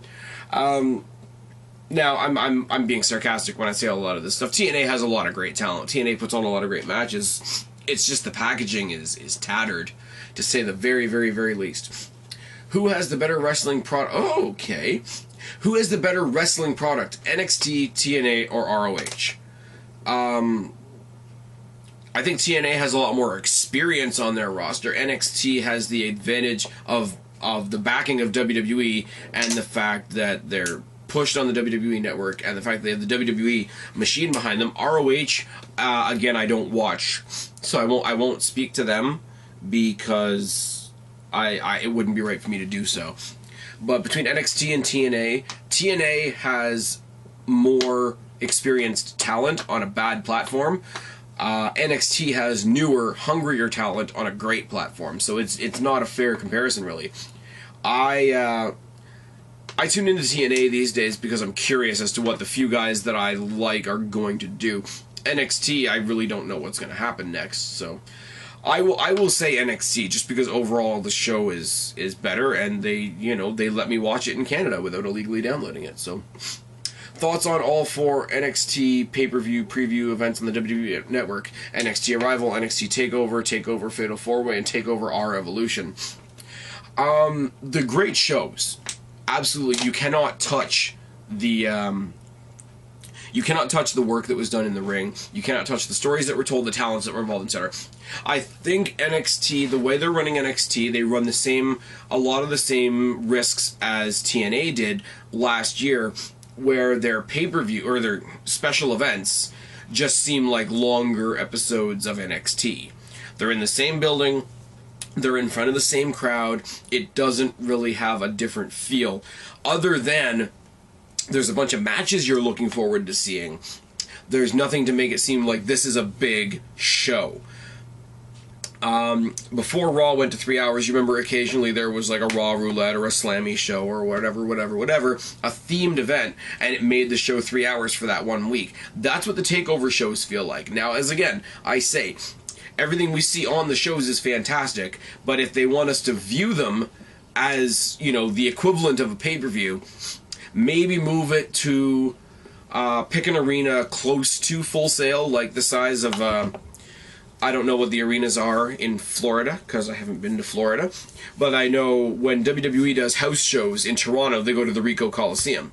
It's a nice little venue. Obviously you wouldn't do a Raw there or anything like that, but take a building the size that you would normally do like a WWE house show in, and have your NXT pay-per-views in there, because for NXT, that will seem huge. That will show that it's a big deal. And put it on a different night. If NXT is going to be every Wednesday from now on, which I think is the new thing, put the NXT pay-per-view on a Saturday. Put the NXT pay-per-view on a Friday even. I don't do it on Sundays because that's when WWE does their shit. But separate it from the everyday. Separate it from the weekly show. Because right now, as great as these shows are, they're just 2-hour episodes of NXT. And if you want them to pop out as something different, then you need to make them, produce them, show them as being something different. Again, I feel the need to reiterate, not that what was happening on the shows was bad, because the shows were fucking fantastic. Neville and Zayn, when you get past the booking problems that I have, fantastic match. Charlotte versus Natalya, great match. The addition of Brett and Ric Flair. Throwing Tyson Kidd in the title picture is never a bad thing. Throwing... I can't think of who else at the moment. You know, the big shocker at the end of our Revolution with Kevin Owens and the apron powerbomb to Sami Zayn. They're great things happening on the show. They just don't feel like a pay-per-view, and I think that's the idea that they're trying to put forth. It's not quite getting there. It's very much the way TNA was doing pay-per-view episodes of Impact, and I don't think that they need to take anything out of the TNA playbook, because you see how well that's working out. That was a long, rambling answer. What is the difference between the Monday Night War and the Attitude... What is the difference between the Monday Night War and the Attitude Era? I don't really know what you mean by that, because the Monday Night War spurned the Attitude Era. If you started a wrestling company, what would you call it? I don't know. Phoenix Wrestling Federation. It's confirmed on Raw. This makes me smile so much. Has nothing to do with this question whatsoever. Rollins confirmed it for us on Raw that wicked twisting senton thing that he did is indeed the Phoenix Splash. So once again I say, when Preston and Alex get off their, oh, we're never going to watch WWE again by like next week or whatever, I hope he pulls off 5 Phoenix Splashes every match just so that they have to say it. Because they'll choke on it, and that makes me happy because I'm a bad person. Moving on. What's worse, MMA smarks or wrestling smarks? I don't know any MMA smarks, but wrestling smarks talk out of their ass and talk in circles and have a different set of rules for each wrestler. So there's not much worse than that. Favorite wrestling move? Canadian Destroyer is pretty dirty. Any DDT. The RKO. The PTO submission. The Canadian I think I said the Canadian Destroyer already. But my favorite's got to be the pedigree. Because if you think about how the pedigree is set up, I've hooked your arms back. You have no protection. I'm going to drive your head straight into the mat with all of your weight and all of my weight, and you have no way to protect yourself. Now, obviously, they do. But the idea of it is, like, you're literally a tent spike in the center of the ring when you get the pedigree. I like it for its simplicity.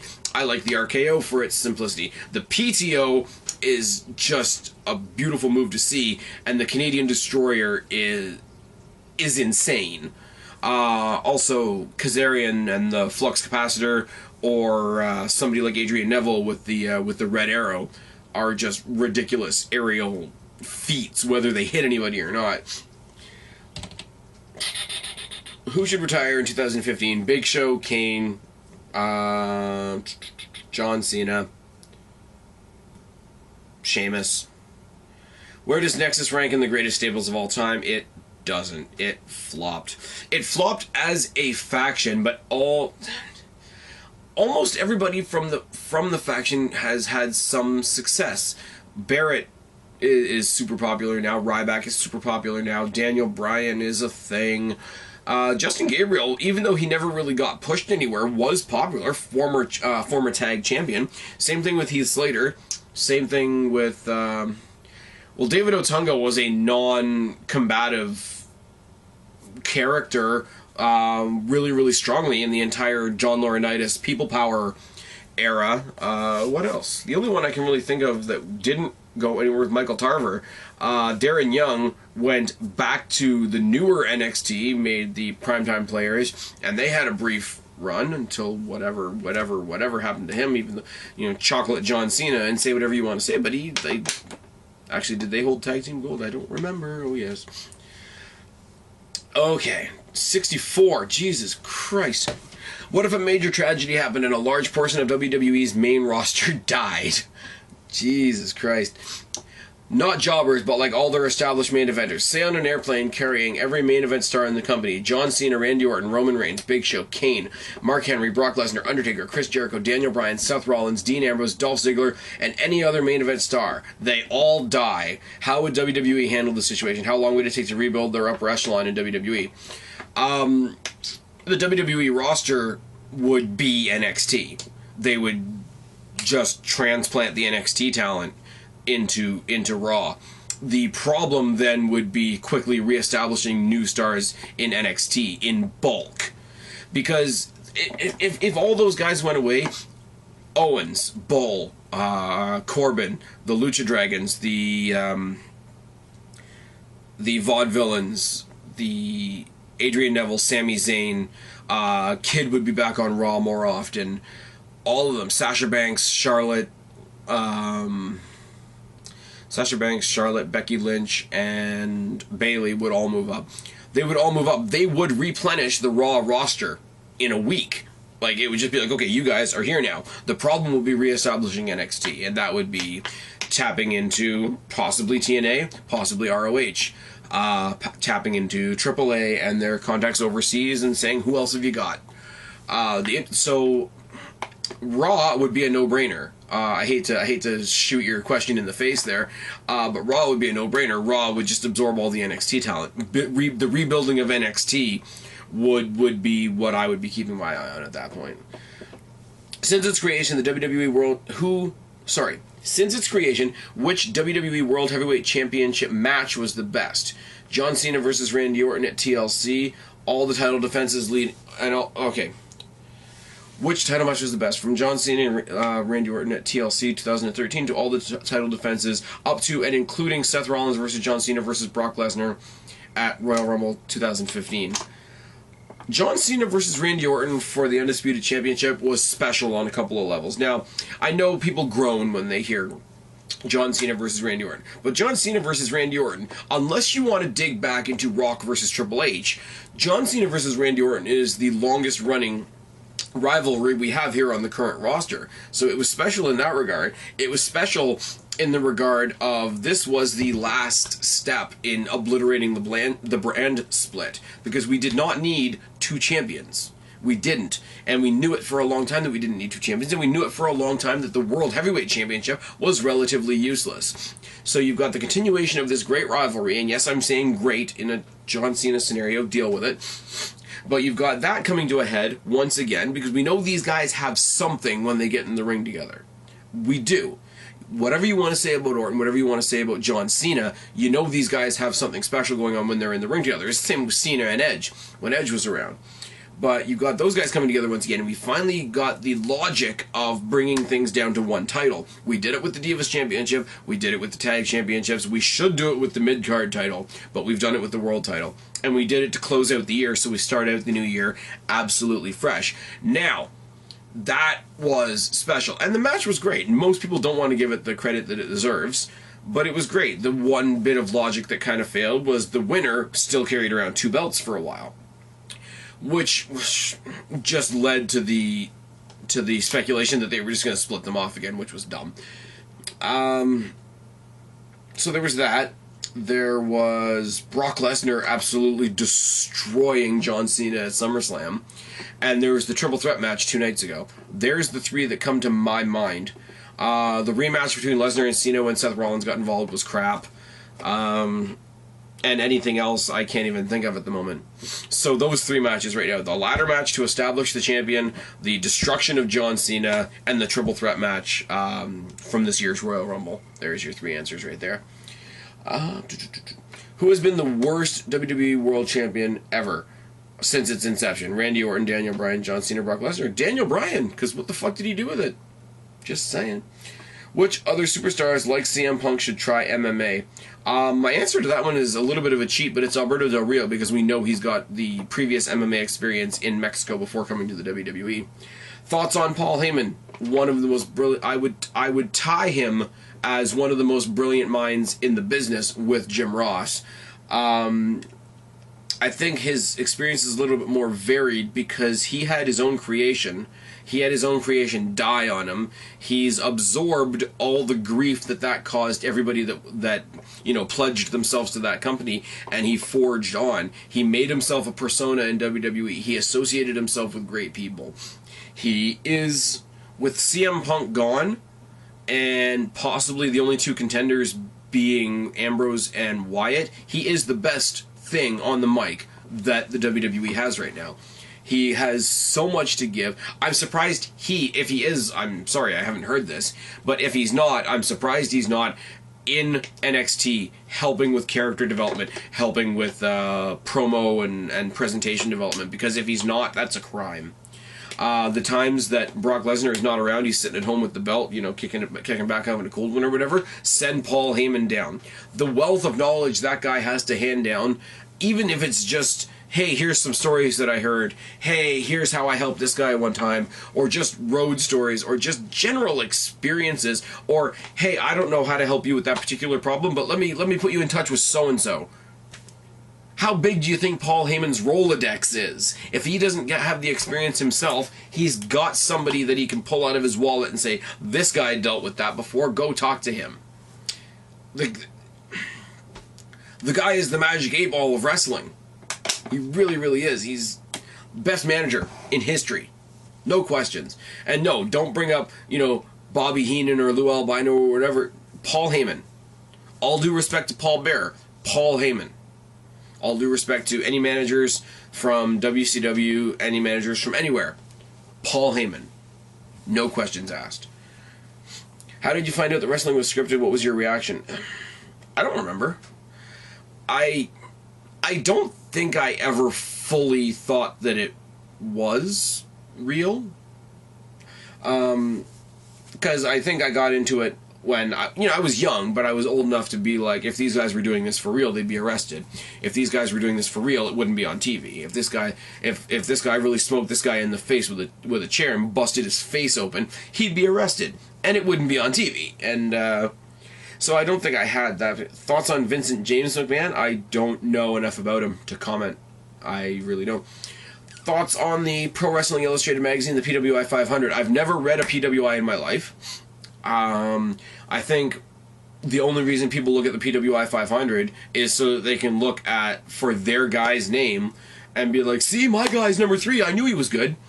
PWI, like anything else, like any podcast, like any video that I'm doing right now, is just another set of opinions.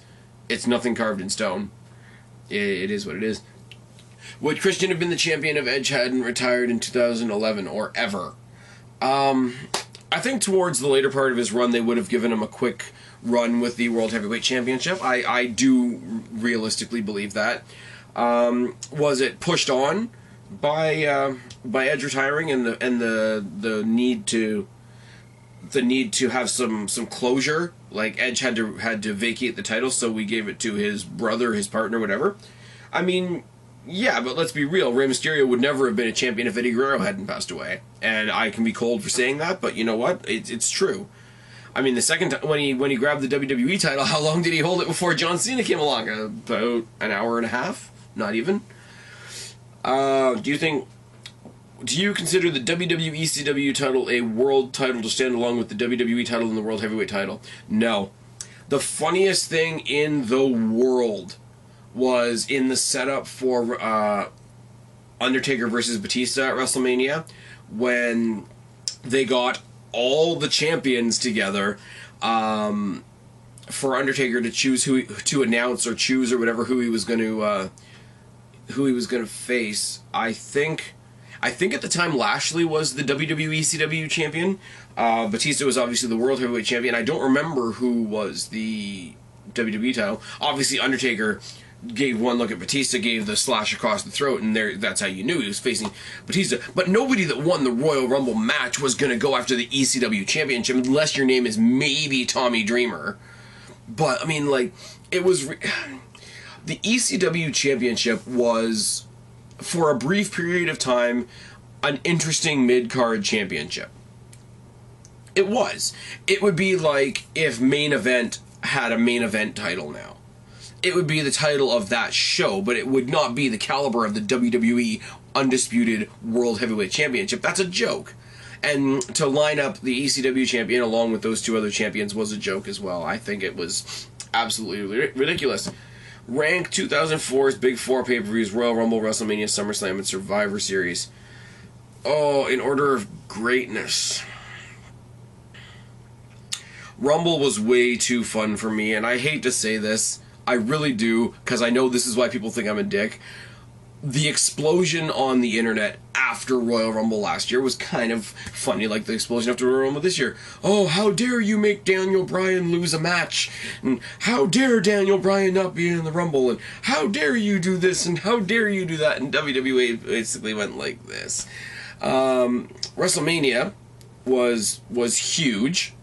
Had a lot of cool things on it. Undertaker beating the Streak, for example. Triple H versus Daniel Bryan was a good match. Triple H versus Daniel Bryan, and then Daniel Bryan winning the triple threat match all in one night was overbooked to hell. But that doesn't mean that those two matches weren't good. What else? You had AJ defeat 13 other divas as the first diva ever to defend the Divas Championship at WrestleMania. That's a big deal. Not so great was the Shield versus the New Age Outlaws and Kane. But, you know, that's also a thing. We had musical things. We had John Cena versus Bray Wyatt, which people shit on John Cena for. But it was still a good match. Bray Wyatt was made to look strong, even though he didn't win. So that was the thing. You had the great musical performance leading Bray Wyatt out there. You had the musical performance leading Randy Orton to fight whoever the fuck did Randy Orton fight? I don't even remember. That's kind of sad. SummerSlam is going to be remembered for one reason. It was 16 suplexes to John Cena. 16 suplexes to John Cena is going to be like Daniel Bryan in 18 seconds. Like, it's going to be remembered like that. It is what it is. Survivor Series, the main event was fantastic as a whole. Fantastic as a whole. It ended with Ziggler versus Rollins, which is exactly what we wanted to see. We saw a little bit of interference from Triple H. We saw that countered by Sting.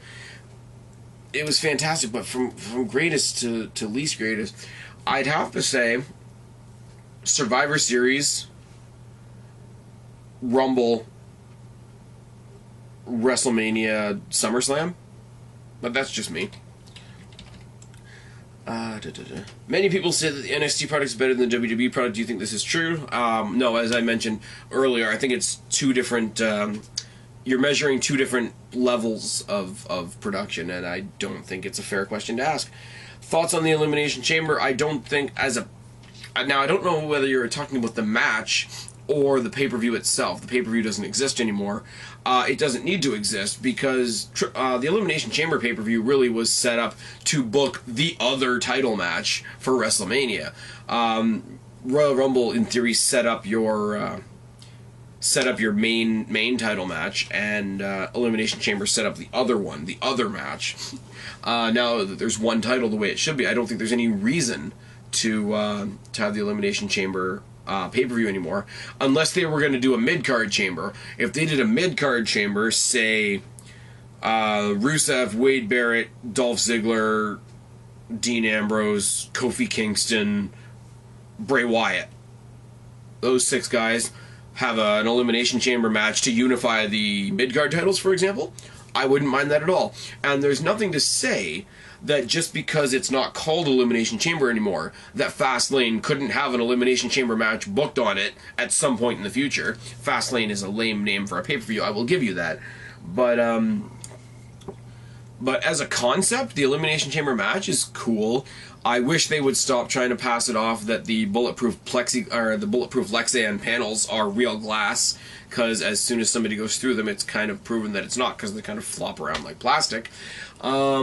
It gives another opportunity, another weird podium for high flyers like RVD, like Dolph Ziggler, like Kofi Kingston, guys like that to do their high flying stuff. It's a different platform. It's a different John Morrison, or Johnny Mundo as he's known now, which is kind of lame, was fantastic in the Elimination Chamber match just because of the uniqueness of the structure and what you could do off of it. when it was originally introduced, it was introduced and it was billed to be a combination of Hell in the Cell, War Games, and Survivor Series, and it kind of lives up to that regard. When you had proper qualifying matches for it and all that sort of thing, it was kind of built up as a big deal. It's another one of those things, though, that became a theme every year, so you just kind of got used to, okay, February we're going to see 2 chamber matches.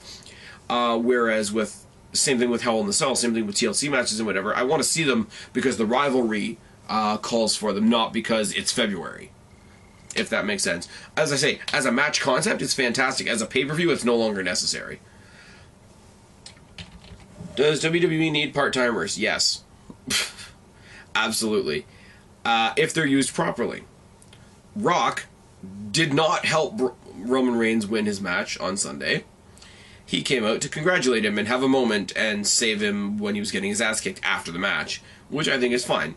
Outlaws came back to put over the Ascension. Bully Ray came in to have some special moments in the Rumble with guys like Bray Wyatt and Luke Harper, which was fantastic. DDP came in, threw around a couple diamond cutters, and left to give us a pop.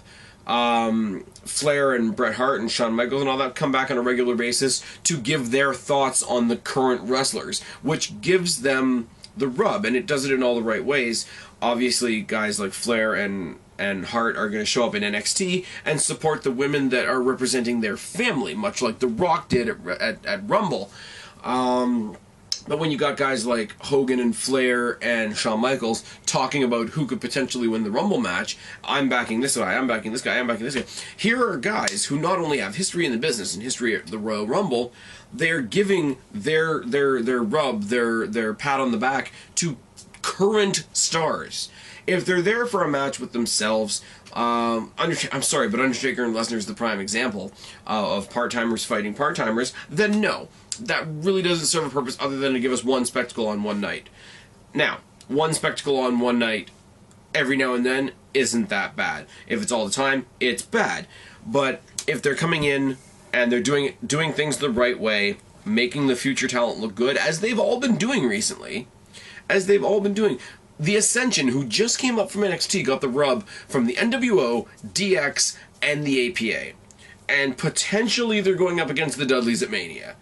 That's not too bad as far as use for supposedly washed up old guys. Thoughts on Michael Cole? Doesn't nearly get the credit he deserves. He's still reeling from the effects of him being a heel character as opposed to being a heel commentator a couple years ago. He's still reeling from the fact that people are pissed off that he had a match at WrestleMania, which is unfortunate. Who do you think the fans want to see on top? Bryan, Ziggler, Ambrose, Wyatt. And whether you admit it or not, there is a fan base, even though they might not be the vocal majority, that does like Roman Reigns. I'm just saying. Oh, and there's an underswelling for people like Cesaro and Kofi, and yeah. Which current roster members need to be repackaged? Roman could do with some tweaks. Sandow needs a complete overhaul. I think Cesaro and Sheamus need complete overhauls. Rey Mysterio, unless he's able to, like, juke and jive his way out of his legal contract, definitely needs a repackaging. There's a couple. I think Emma could do with repackaging. Bayley needs to be repackaged before they move her to the main roster for certain. Adrian Neville's gonna be Mighty Mouse when he comes to the main roster, guys. Are you excited? Are you excited? Come on, fuck off. There we go. WWE Network isn't meeting the fans' subscriber expectations. What would you change about the network to get it over with the fans? Fun fact, for this year's Survivor Series 2014 drew 103,000 pay-per-view buys, which is more than Hell in the Cell and Night of Champions. Keep in mind that the network was free for the month of November. People would rather pay $50 a month for a pay-per-view instead of watching it for free on the WWE Network. Just announced on Twitter today that they passed the 100 million... it's either 1 million or 100, I don't know, some big milestone after the canceled WWE Network bullshit was going on Twitter. So I mean, the WWE Network wasn't being bought and wasn't being absorbed into as many homes as they thought, because it's been rolled out slowly. It was rolled out in the States, and I went down, hung out with Steffi Sunshine. I got to see it for the first time at her place. Eventually, it came to Canada. So, you know, while it's been spreading its wings in the States, it's still relatively new to Canada. The UK had a bunch of delays because their local cable systems and whatever were being dicks about it. So they just got it now. So let it spread its wings out there. I don't think that it's not meeting expectations. I think it's the fact that the rollout has been slow. Do you think Kevin Dunn will still have a job with the WWE if Vince McMahon steps down? I don't know enough about Kevin Dunn. I know he's the new name that everybody likes to throw out there. He's the new Russo, for lack of a better term. I don't know. I have no idea what the relationship between Triple H and Kevin Dunn is. I really can't speak to that. What do you see Lana doing in 3 years? I hope she's eventually an in-ring performer. I've heard that she's really good. I've heard that she's been in like women's companies somewhere. I don't know whether it was Shimmer or ROH, or I don't know where it was, but I've heard that she is talented in the ring as well. My hope is that Rusev gets to a point where he doesn't need a manager, and Lana goes off and gets herself a career separate from him, and maybe just comes out one day and stops talking with the accent and says, "I'm American, by the way." Thoughts on the Ultimate X match? The Ultimate X match is if I can be funny for a second, the ultimate way to build on the concept of the ladder match. It's the next logical progression to have guys basically on a high wire looking for the belts. I think they're great. I think they're great as long as it's like ladder matches. Ultimate X is good if there's the right guys in it. It should be an X Division match. I've seen a couple matches where there's been bigger guys in it, like Hernandez and Matt Morgan and stuff like that, where it's horrible. But I mean, that's the same as when we had to build the custom ladder because Big Show was in a ladder match. It all depends on the people that are in it, but if you get the people that are in it, especially, as I say, I shed a lot on TNA, but their X Division is fucking fantastic. You get guys like Low Key and Austin Aries and Amazing Red when he was there, and Styles and Daniels and Kaz when they were there, and Alex Shelley and Chris Sabin when they were there, Eric Young, Samoa Joe, who kind of breaks the mold of the typical X Division guy, but he was there, and it's, you just sit back and watch it. Like if I was, you guys have seen my notes when I review a Raw or when I review a pay-per-view. There's 8 or 9 pages. I wouldn't begin to try and write notes for a TNA Ultimate X match. I would just come up here and say, so this happened and there was these guys and they had an Ultimate X match. Go watch it. It was fucking fantastic. I like it. I'm not a fan of stealing gimmicks and whatnot, but Ultimate X or something similar to it is something I would love to see adopted in the WWE. And I hate to beat this over the head like a dead horse, but if they get a Cruiserweight division off the ground.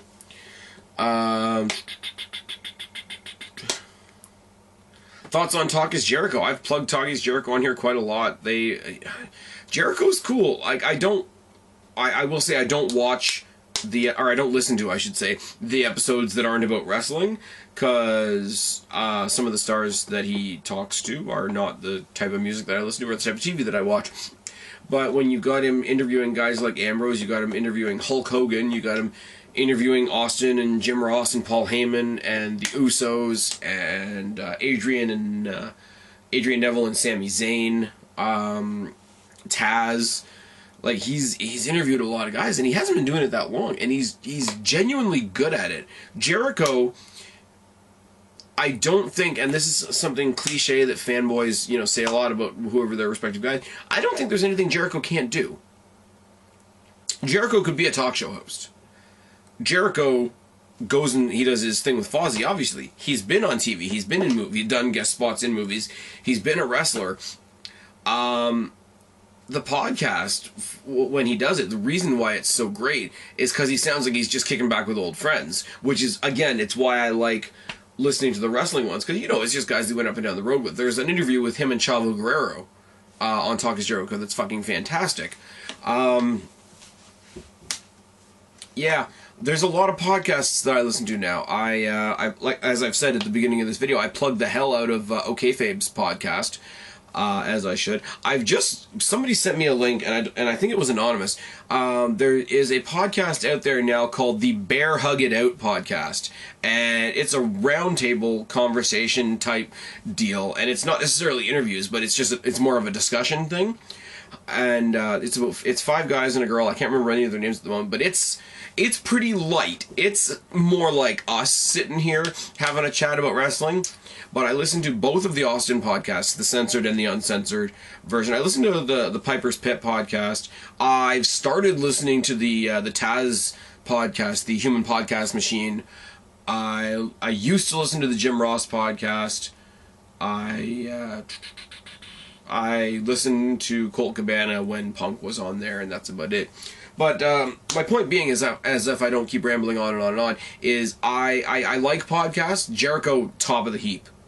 Top of the fucking heap. By a leap and a bound. Because it's so natural to him, or at least it seems that way. Thoughts on good mic work? I've only started listening to good mic work recently.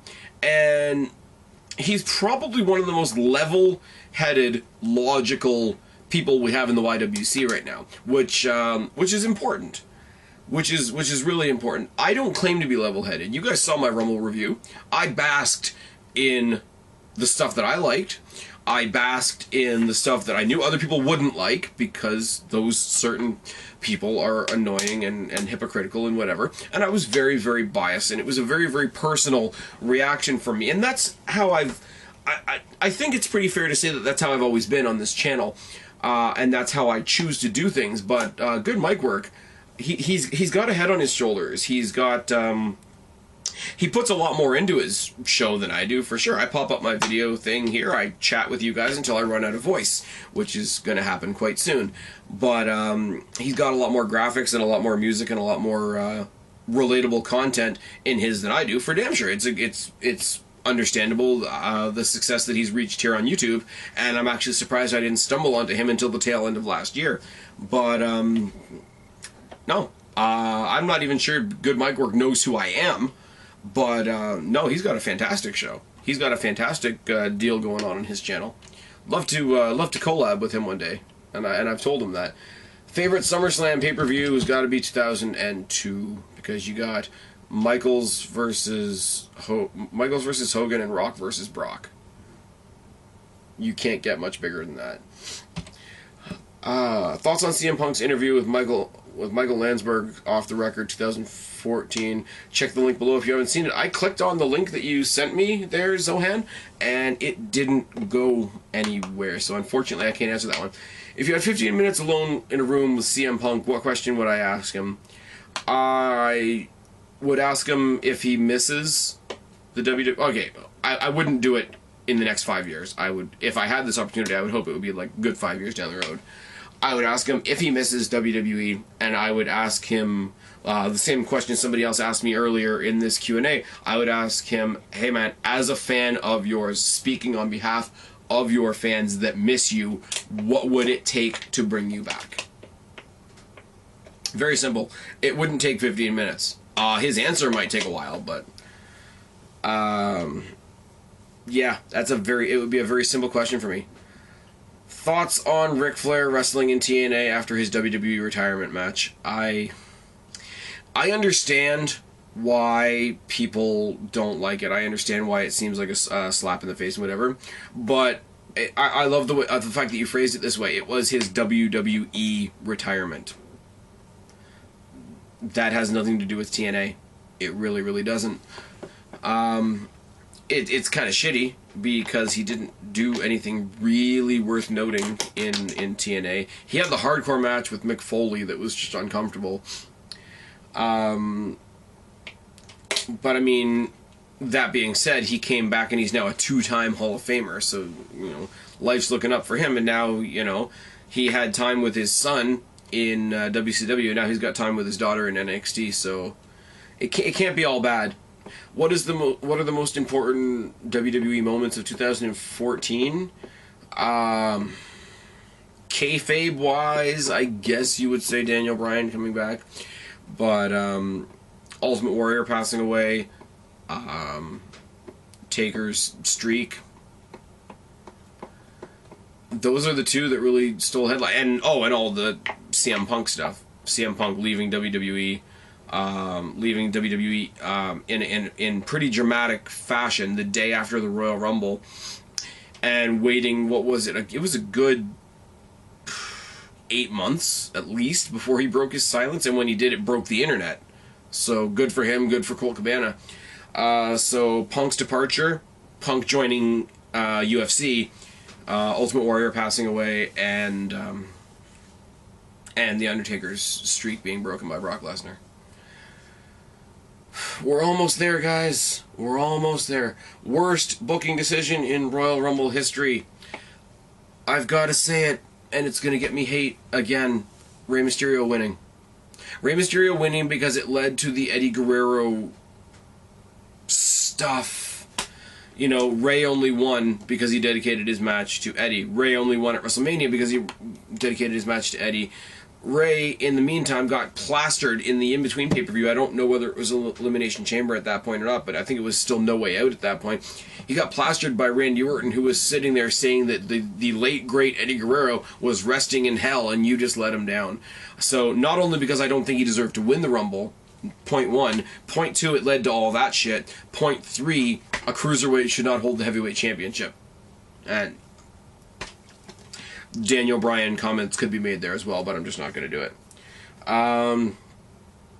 Do you ever see CM Punk's 434 title reign being topped? The rumor is they're going to top it on purpose, just as a fuck you to him, and that's shitty. Do I think it should be topped if the storyline calls for it? If they've got a champion that people are not sick of? The only person that I think they could do it with that people wouldn't mind would be Ambrose. Because Ambrose is that... I mean, he's crazy, and that's not something we hope that every person is, but Ambrose kind of has that everyman feeling like CM Punk had. So I think fans are more willing to forgive it if somebody has that one of us feeling. And if they could make it work, and if it was Ambrose, I think they could do it. If they do it just to fuck with Punk some more, that's them being vindictive and petty. Should Undertaker ever wrestle again? If he's in shape to do it, yes. If he's going to have a match like he had last year with Brock Lesnar, where he looked like an old rag doll, no. And that's based on my respect for him and me not wanting to see him fall all over the ring. If he does, it should be Bray Wyatt. That is it. The idea of Sting and Undertaker facing each other at WrestleMania is long since passed, and it's a case of too little, too late, as opposed to better late than never. What is the best Backlash pay-per-view? It's whatever Backlash pay-per-view has that Orton versus Foley match. I think it's 2006. I could be wrong. What is the biggest problem WWE will face in 2015? Oh, well, now it's because all the Daniel Bryan fans didn't get what they wanted at the Rumble, and people are going to hate on Roman Reigns because it's the cool new thing to do. With the rumors of Ronda Rousey going into WWE after her MMA career is over, how would you use her? I basically would make her the Big Show. Or the Brock Lesnar of the women's division. I would do a good job of playing up the differences between the divas and the female wrestlers. On one side, you would have Natty and Paige and AJ, and maybe bring back somebody like a Beth Phoenix. On the other side, have, Nikki, Brie, Alicia Fox, Cameron, Naomi, and have there be some sort of, like... Do you remember when AJ Lee cut her pipe bomb promo on all the Total Divas, and then she had her team, which was like the True Divas versus the Total Divas?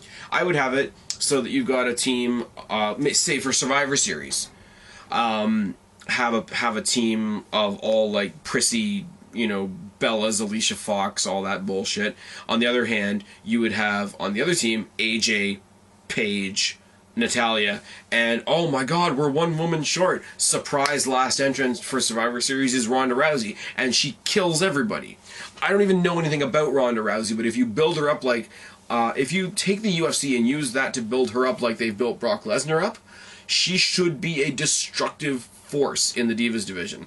She should be the one that wins the Divas title belt, says, what the fuck is this, and brings back the Women's Championship. That's how I would use her. Thoughts on the New Day? I think they're a hell of a lot of fun. They're 3 talented guys, and people are shitting on the gimmick because they think they're supposed to. Where do you see Roman Reigns in 5 years if they build him properly? Maybe top guy of the company? No, I agree he shouldn't be the top guy in the company. I don't have a problem with him winning the championship right now, but there's a big difference between him winning the championship and being the top guy in the company, unfortunately.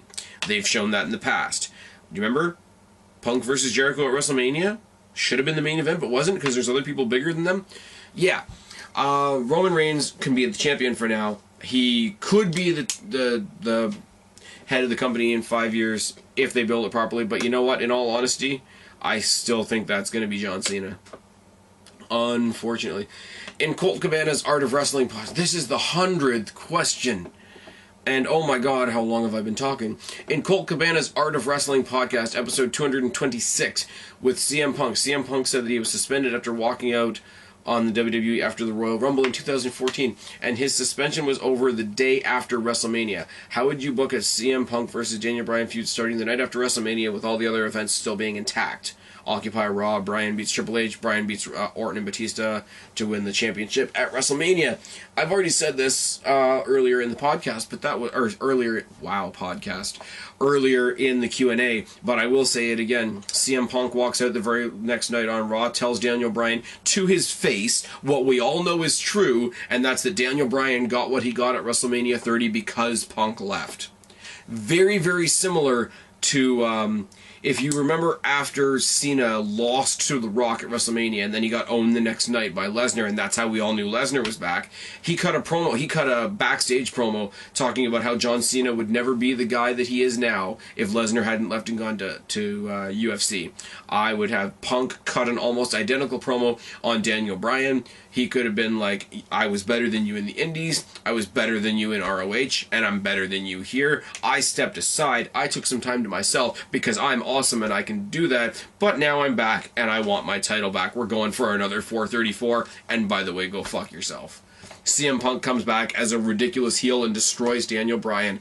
I go home a happy kid. And guys, I've been talking for way, way too long. That is my Q&A. Zohan, you are a sadomasochist with your questions, buddy, but I do appreciate it. To the other ones, to Laurel, to Cheney, to Guapo, who's never left me questions before, but people should go check out the Wrestle ReCap show.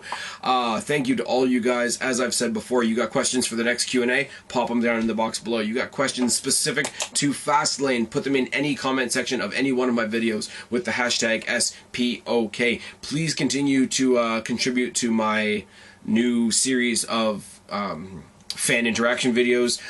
When I get the answers from last week up on this Friday, the following Friday I've got a really fun question coming up, and it all has to do with The Rock. That's been it. I may or may not, if I can find the time and he can find the time, be doing a collab with OK Fabe on Thursday. My fan answers video will be on Friday, and then I will take the weekend off because I can do that. I'm out of breath. I'm out of voice. It's fucking redonkulous o'clock in the morning. I appreciate every single one of you that's still hung with me to the end of the video and has reached this point with me right now. It's been a long journey. You guys have listened to me with almost no voice. Now it's time. The video is over. It's time for me to say what I always say. I've been Spaz, your YWC Reality Check. Subscribe up there, talk down there, start a conversation, keep all these conversations going. Don't be a stranger. I'll talk to each and every last one of you later. But for right now, thank God I am tagging out. Bye, guys. Sunshine, come a freak like me, don't